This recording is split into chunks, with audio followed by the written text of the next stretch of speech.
My wife had been missing for 2 days, and her mother was crying into my ear on the house phone. And while I stood there saying, I know, we will find her," my cell phone lit up in my other hand with a photo of my wife, taken from across a marina, eating lunch in the sun. I looked at the photo while her mother cried. Then I said, "I know, I am worried too." And I want to tell you how a man ends up in that exact spot, on that exact phone call, because I had a private investigator watching my wife the whole time, and those 4 days she was missing were the longest performance of my life. Let me start with the bridge. We live in Louisiana, and we have one of those toll tags on the windshield, the little sticker that pays the bridge for you, and the bill comes to my email once a month because I set it up back when. I never looked at those bills. $9 and change a month. There was nothing in there to look at. In April, I looked, not because I suspected anything, because the amount tripled and I am cheap enough to notice, and there it was, twice a week, sometimes 3 times. My wife's car was crossing a bridge that goes nowhere near her territory, nowhere near her mother, nowhere near anything in her life that I knew about. Same 2 days, mostly, out in the late morning, back in the afternoon. My wife is in pharmaceutical sales. She has a company car, a territory, a badge for hospital lobbies, and a calendar full of lunches she buys for doctors' offices. Her job explained almost any absence, and I had quit asking where she was years ago. I think that is half the reason this went on as long as it did. So I did the math. I checked her territory list against the bridge, nothing on the other side. I checked the toll dates against the mileage sheets she prints for her expense reports, the ones that list every stop a rep makes in a day. On the days her car crossed that bridge, her sheet said things like office day and dentist and one glorious morning, church drive with the girls, 16 years married, no kids, and a mileage sheet that lied to my face in her handwriting. Now here is where I did something different than the man I was raised to be, and I will tell you why. My father handled a problem like this once in his generation with shouting and a broken door, and it got him nothing but a bad settlement and a story the whole parish still tells. I grew up inside that story. So, the day the toll bill and the calendar disagreed, I did not say one word in my house. I went looking for a professional. The investigator I hired was a woman about my age, dressed like a pharmaceutical rep herself, if I am honest, and she had done insurance work for years before she got her license for this. She sat in my office at the shop, listened to the whole thing, looked at the toll bill, and said one sentence I will never forget. She said, "The bridge is the whole case. We just have to go see what is on the other side of it." I run a diesel shop, marine engines mostly, shrimp boats, work boats, some pleasure stuff. I tell you that for 2 reasons. 1, the retainer came out of the shop account, $7,000 flat, and I coded it, equipment inspection, which is the only lie I told anybody that whole spring. And 2, when the first report came back, I knew the water she was parked next to. It took the investigator 9 days. There was a camp on the other side of that bridge. If you are not from here, a camp is not tents. A camp is a house on the water that a man keeps so he can fish and get away from his life. And half of Louisiana has one, and the other half gets invited. This camp belonged to a man my wife knew from college. Boat dock, screen porch, a flagpole, her car in the shell driveway, photographed from the public road, time-stamped 2 days a week, while her calendar said office day. The investigator brought me the first set of photos in a folder, and I asked her a question. She said, "I cannot tell you what happens inside. I can tell you she arrives at 10 and she leaves at 4. I sat with that folder for one night, and the next morning I called a divorce lawyer. He looked at the photos and said, "Louisiana still cares whose fault it is. You prove adultery, There is no waiting period, no year of separation, none of that. And a spouse who cheated before the filing cannot collect permanent support. Then he said, but her half of the community is still her half. The property splits down the middle, no matter what she did. So get that fantasy out of your head now. I appreciated that.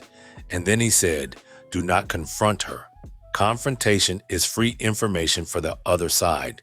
Let the investigator finish building the file. And when we file with a case, not a suspicion.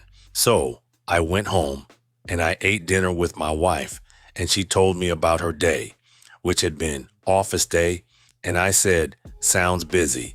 I did that for 5 more weeks, April into June.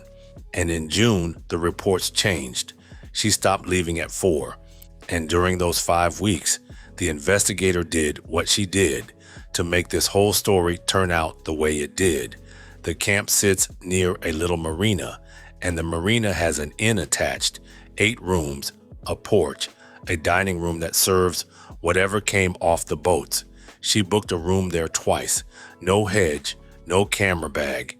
She ate dinner in that little dining room at the next table over, close enough to pass the salt. A woman alone with a paperback, and the two of them talked like nobody in that room knew them, because as far as they could tell, nobody did. She never recorded a word. That would be illegal, and she knew her lines better than I did. She just listened, the same as any stranger at the next table is allowed to listen. And on her second stay, in late June, she heard my wife and the man from college plan a trip. 4 days, his camp, a weekend, and then some. My wife said, and the investigator wrote this down at the table on the back of a receipt, I will handle my husband. I will just go dark. He will not push. So I knew my wife was going to go missing before my wife went missing. I ate dinner with her for a week and a half knowing the date. My lawyer knew the date. We used the time. The petition got its final draft. And when her text came in that Friday, I need some time to clear my head. I was standing in my shop reading a message I had been expecting for 10 days, and the only thing about it that surprised me was how little it hurt. I had gotten ready, almost. Now, the 4 days. The text came in on a Friday in the middle of summer at 2 in the afternoon, while I was at the shop with my hands inside an engine. It said, I need some time to clear my head. Do not call me. I am fine.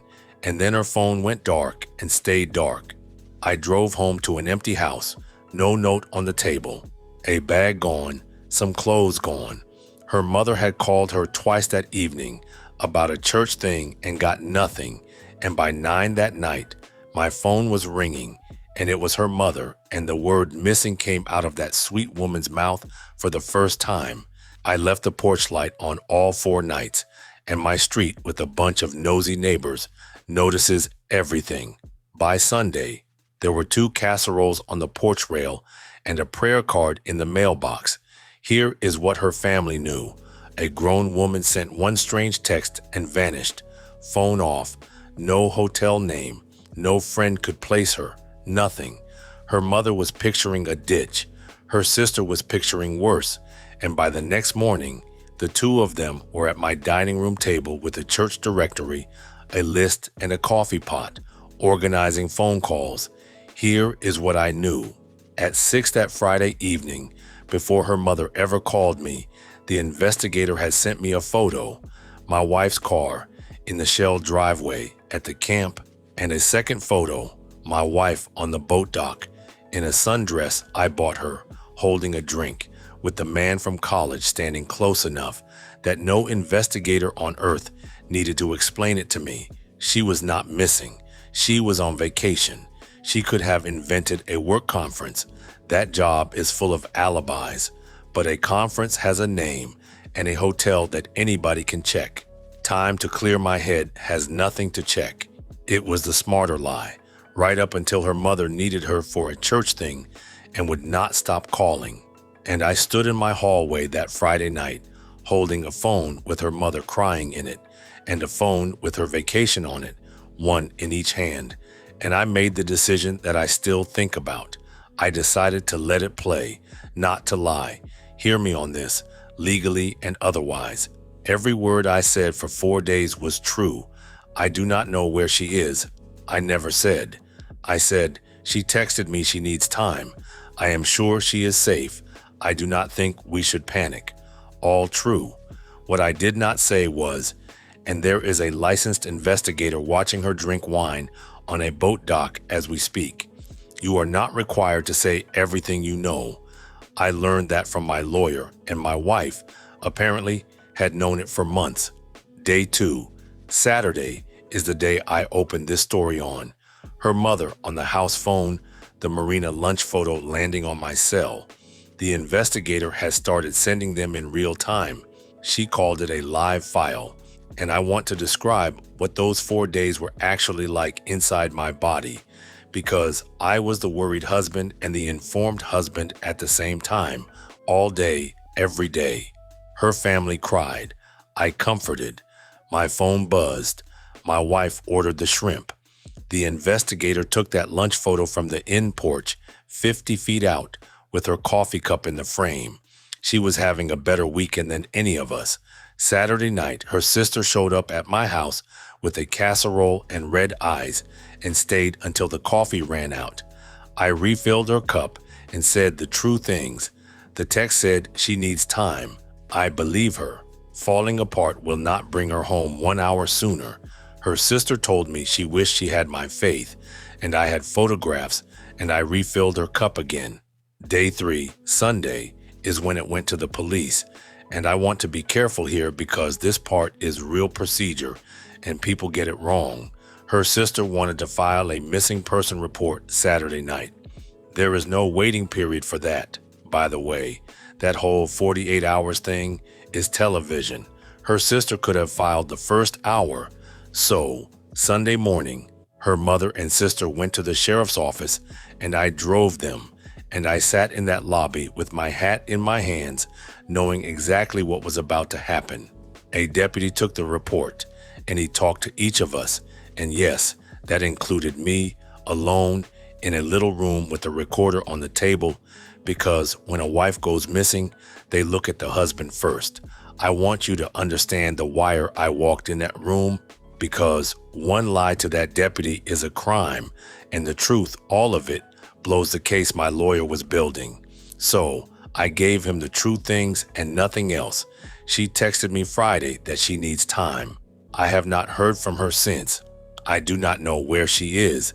Every word of that held up then and holds up now, because a photograph is not hearing from somebody, and an address I was never given is not knowing where she is.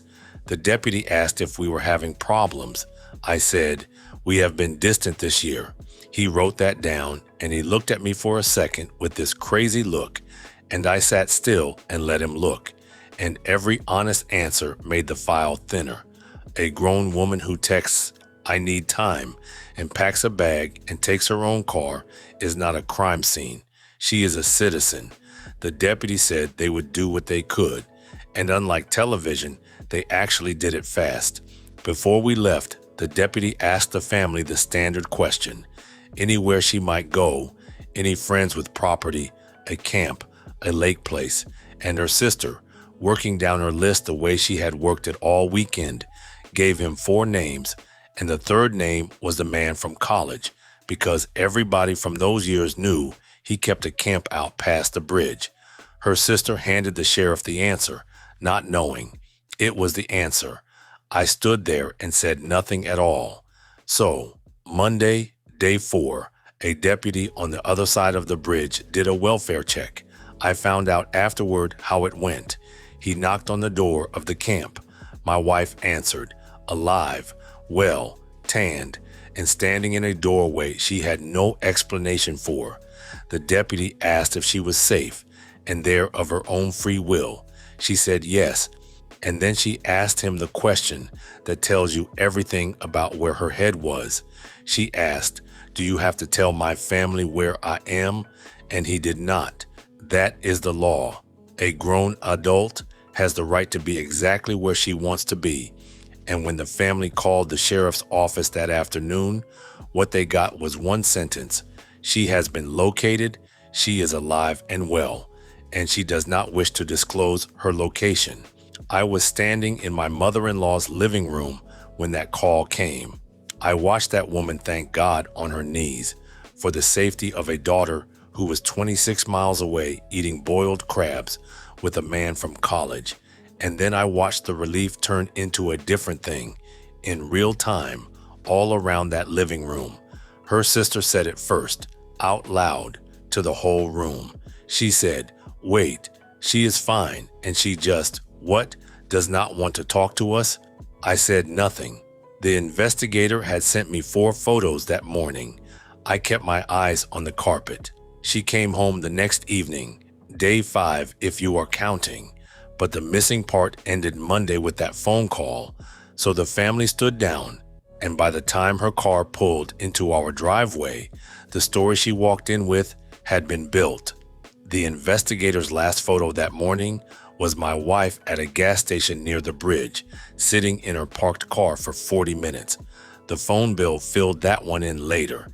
40 minutes, one call to the man from college. She walked in with her bag and her sunglasses on her head, and here is the whole reunion, word for word. She said, "Before you say anything, I know. I scared everybody.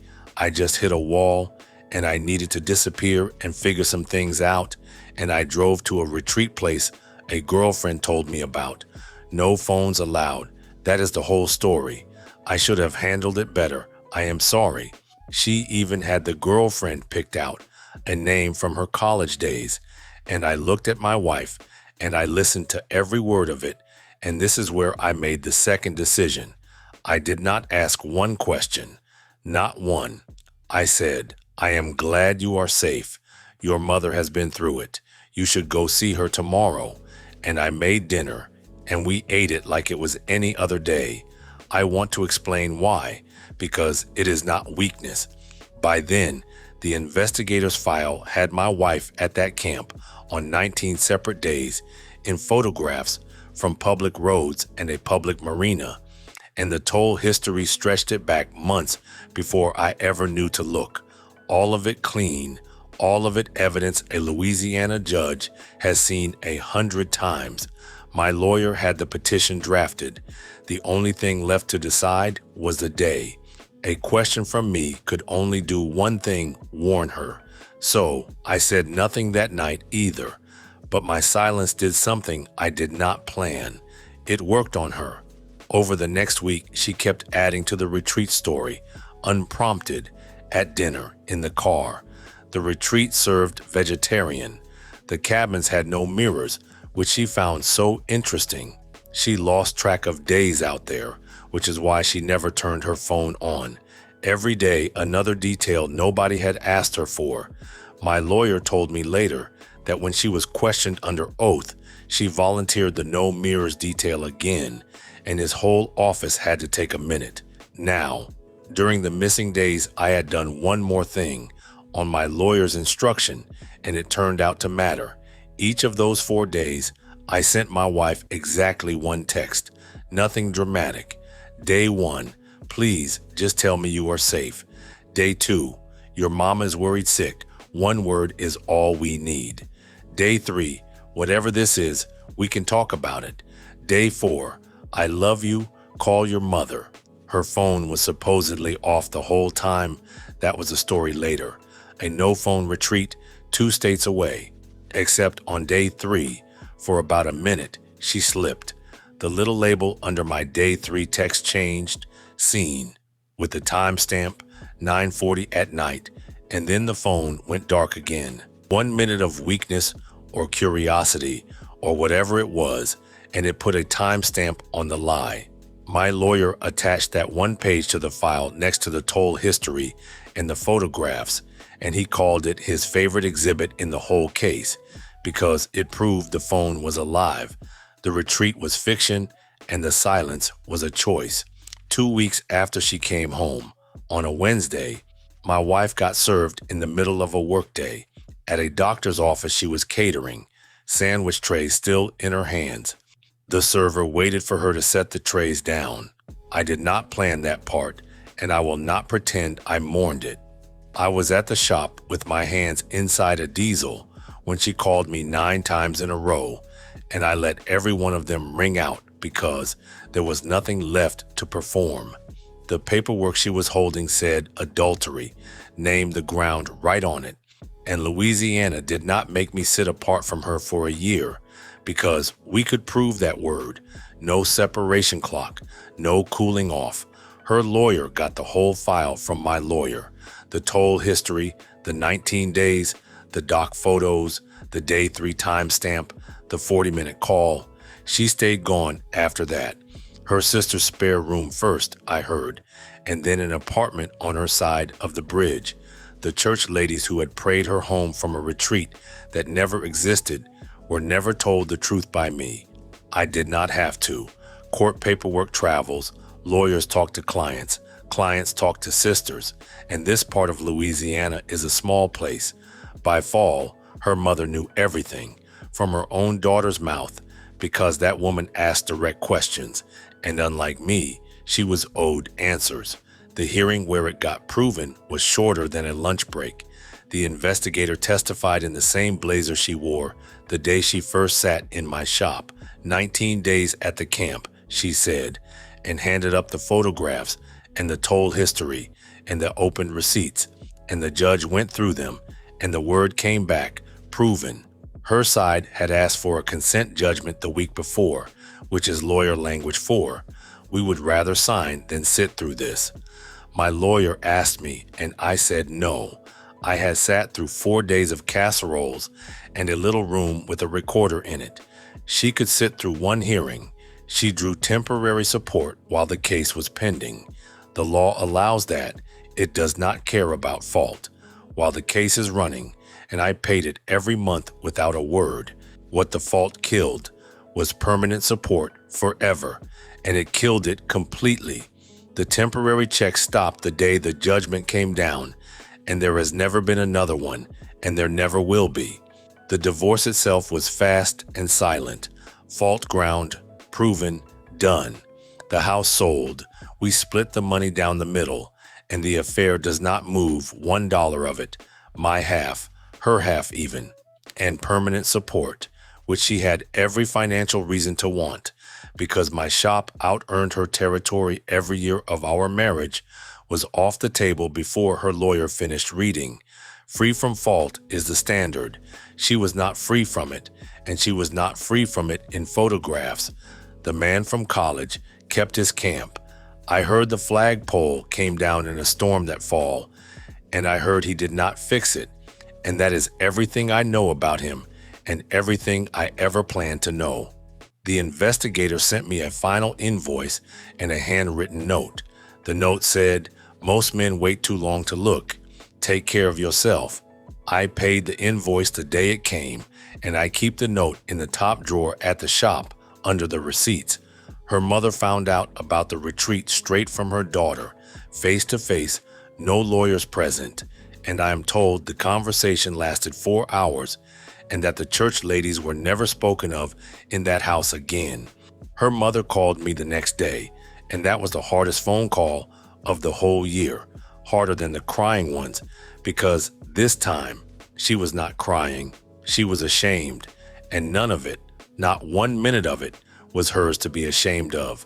Her mother still calls me, not often and never for long, and she starts every call halfway into an apology, and I stop her every time. That woman organized phone calls at my dining room table for a daughter she thought was in a ditch. She never owed me anything. We were both standing in that living room getting lied to. Mine just came with photographs. Last month, I drove across that bridge. First time since everything. Shop errand. A boat over there needed a part. The toll bill is back to normal now. And I checked. It is the cheapest bill I have, and it is the only one I will never skip again. See, this is what I like. This man had mental strength. He didn't freak out. He had a private investigator, an asset with 2 legs to go around to get the proof he needed that his wife was cheating. Listen, fellas, I don't have a problem with marriages, but what I do have a problem with is these courts giving these women half these men's fortunes when they don't deserve it. She definitely didn't deserve it. But again, he was lucky because he was in a false state. Even though he still had to pay temporary alimony, in the end, he didn't have to pay permanent alimony. And that's a major win. See you in the next one.